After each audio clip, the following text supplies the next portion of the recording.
akal bulus mahasiswa hindari kemacetan paksa polisi kejar-kejaran di tol.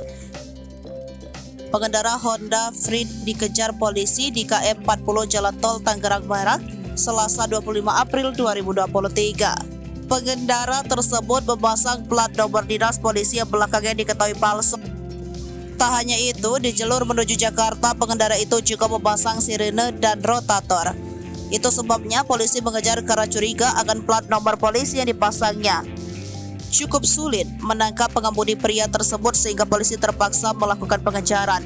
Pelarian terhenti saat melakukan transaksi di gerbang tol Cikupa. Akhirnya diketahui sosok sopir yang dikejar ini masih seorang mahasiswa berinisial MAT. Polisi sudah meminta keterangan pria 19 tahun tersebut. Aksinya menyulap kendaraan pribadi saat kendaraan polisi agar bisa terhindar macet. Dengan demikian bisa segera tiba di lokasi tujuan. Setelah pelarian berhasil dicegat, sopir mobil B1088KZ itu ditinggal dan ditahan. Nasibnya kini menunggu keputusan sidang pengadilan.